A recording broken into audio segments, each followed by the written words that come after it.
why is it that she can't meet her, friends? Even as I think Lata said that, they met at a park. Yeah. Those are boundaries. I think collectively as a family, one has to. It cannot be top down. You cannot mandate it, but it needs to be negotiated. I think that's probably the way to look for a solution. Yeah, I think it's a necessity versus a leisure, right? The necessity to go out versus are you going out for enjoyment? And that clarity that needs to be there is, are you taking the right uh, protection when you're going out? I think those rules have to be really defined, because you can't just go out and say it's unlocked day one. I think we'd rather be the last ones out of the home if needed, but it has to be what is defining the need to go out. That's the most important part. And like Dr. Geeta said, young kids you can manage, elders you can still somewhat manage. I can't say you can really manage the elders because they have their tantrums as much as the small kids, right? Yeah, they do. Yeah. Okay. I have my father-in-law at home, Question. so Sorry. yeah. Interesting question coming in here. So there's this lady who's a part of one of the NGO women and mothers to be self-employed to sustain their family. Due to the COVID, they are facing challenges. For them, earning is a need to survive, where their accommodation. I'm so sorry. I'm just kind of reading it. So it's basically that, what I'm trying to understand is that this lady who's working for an NGO which supports women and mothers, and now due to COVID, it's a survival issue for them. So how can they take care of the families and kind of surviving? So what kind of Go ahead, Roshna, you ask the question, then I'll ask the question because I needed some more clarity. So it's the question which is floating, so I'm not too sure what the details are there to get. So this lady is saying that how does she help the NGO? How does she help the other women who are struggling with financial issues at home and stuff like that? Is that the question? An incomplete question. Perhaps if we can find the person who has written to us, we can reach out to them separately and kind of get more details about it. Yeah, is it for the women she's supporting or is it for herself? I think we have. No, it's for supporting other women and the mothers. So I think we will get back to this one maybe later. So moving on to the next one. So there's this person who says, it's been 4 months we are locked down in our homes. My husband lost his job, a new joinee in an organization. And after that, we've almost lost the track as a couple too. How do we cope up with the situation? My child is in class 4. Expenses are never ending. And seeing my husband and keeping my child understand the situation, being a mother and housewife, how do we digest it all and move on in life?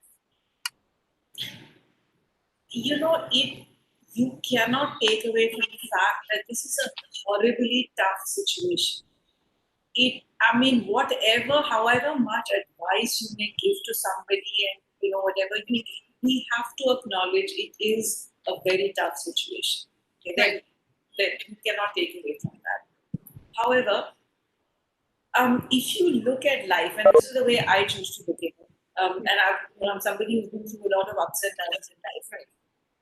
I think if you take a macro view of it, okay, if you just have a goal, or if you look at life and say this is going to get over totally, it's not going to continue. Nothing stays forever. Okay? So you first look at that as your vision.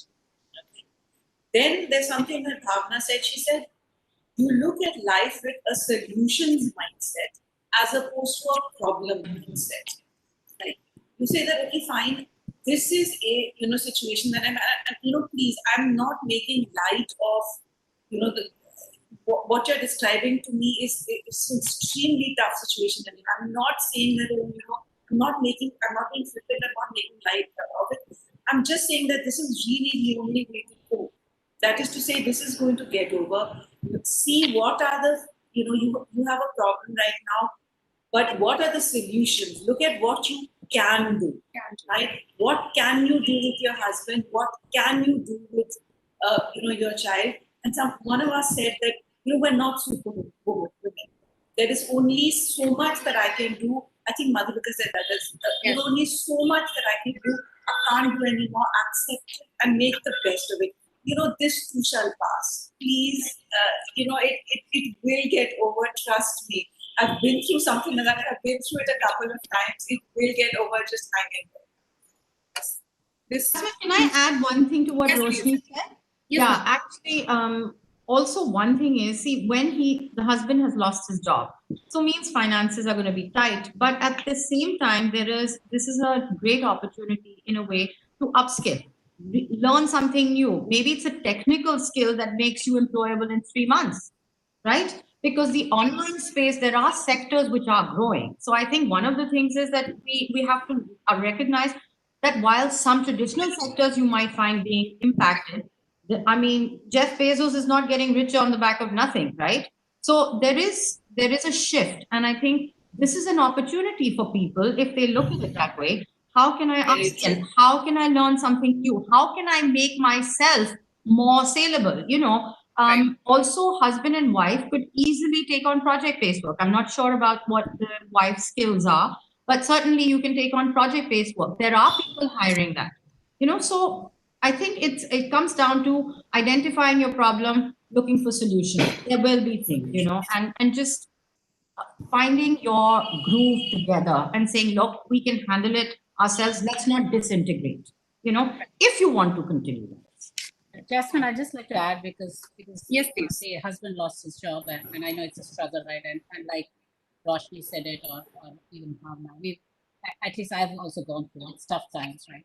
The first part is, as a family, are you together? I think that mental strength that you need to give to each other is very important. Right. Second is from a husband perspective, and I don't know which sector it is in, but the stigma of losing the job is not there anymore because everyone is facing that in the industry.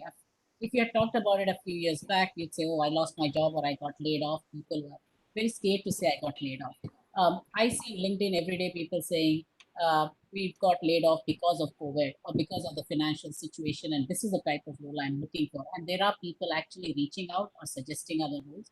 So I know this is not the answer. I can't commit anything, but I am saying that the stigma of being laid off is no longer there.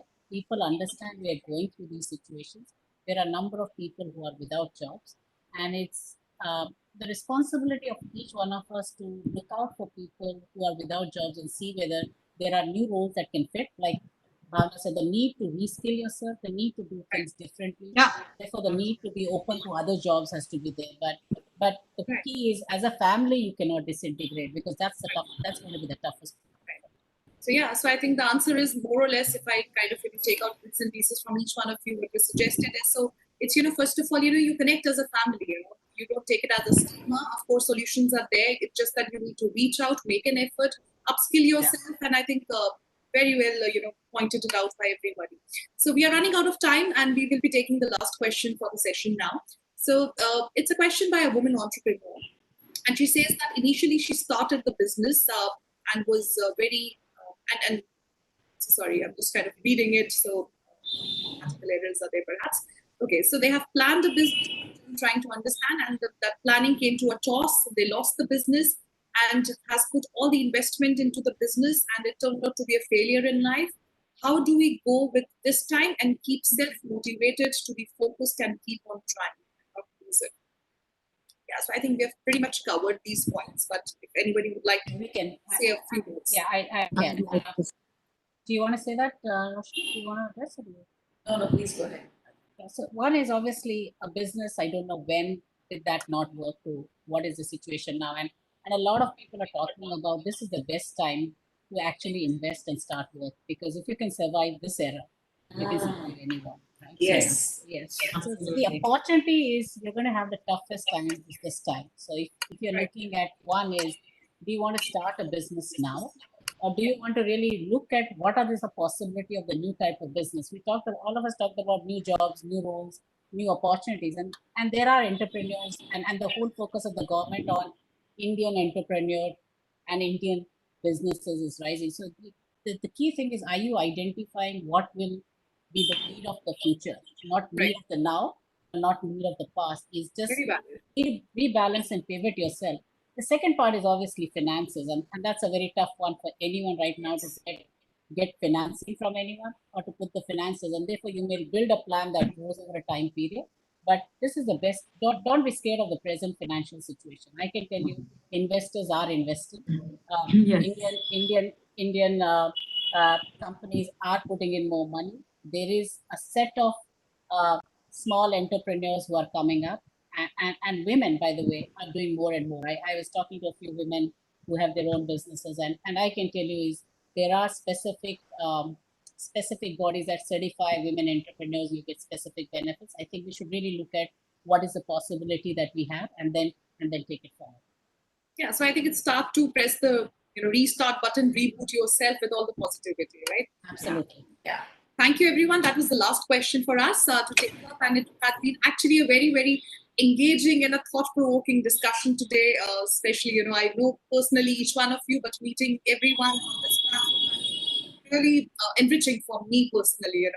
And just to kind of sum it up, so some lessons that we've learned from today's talk would have been that it's always important to maintain a positive outlook and attitude in life. Especially in this phase of adversity. Make sure that everyone has a role within the situation, keeping calm yourself, working together as a team, and maintaining that structure around in your life. And most importantly is to look after your own mental health, right? So thank you once again, all the panelists and all our lovely audience out there, as we bring to you more of such impactful talks every Saturday. And don't forget to follow us on Kranti India on LinkedIn. Thank you so much. God Thank bless you you all. so much, Jasmine. And thank Thanks you so so much, much, Kranti, for having us over. Thank you. And Thank you thank so to much, Kranti as Kranti, well. for having us. Yeah. Thank you. Thank you. Thank you. All the best. Thanks so much. Thank you. Thank you all for this wonderful session. Thank you so much. Thank you. Thank you so much.